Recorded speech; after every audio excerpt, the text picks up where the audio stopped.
Hi, and welcome to another Master Programming video where we teach programming topics one video at a time.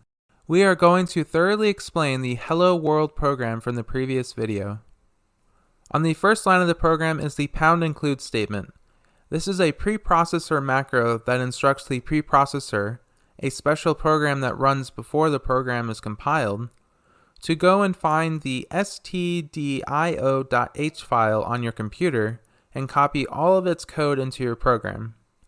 This is important because without line 1, we wouldn't have access to the printf function, as we will see in the next video. On the third line, we define the function main, a special function required by all C programs. The definition tells the compiler and linker that the function main takes no arguments since it has no parameters, and that once the function main finishes, it will return an integer. We will explore function declarations to include prototypes and definitions more in another video. On the fourth line, you will see an open brace, and on the seventh line, the closing brace. The C language makes heavy use of braces to control the flow of program execution.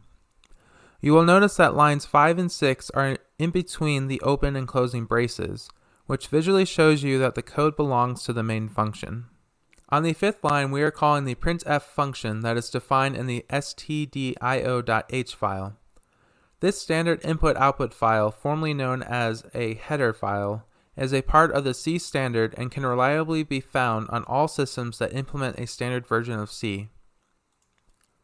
If you have just typed printf, Visual Studio Code will tell you what parameters the function takes.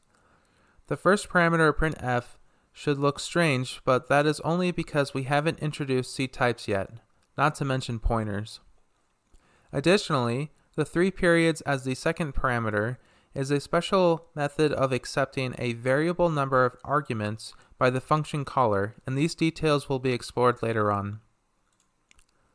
In our program, we have passed the double-quoted string hello, world \n. When we have strings written like this in C code files, they are called string literals.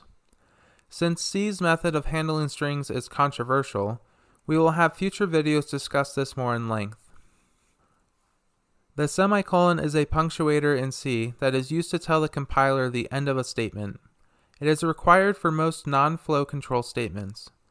Instead of boring you to death with many examples of when you would use semicolons and when you wouldn't, we will present correctly written code and you will learn how to distinguish when they are necessary. However, if you do make a mistake, don't worry. The next video will be going over troubleshooting problems in C programs, which will be helpful for both beginners and advanced programmers. Finally, on the sixth line, we are returning the integer value 0. We will go over the int data type in depth in a future video, but for now just understand that an integer is a positive or negative whole number. The 0 is an integer literal using the base 10 decimal system.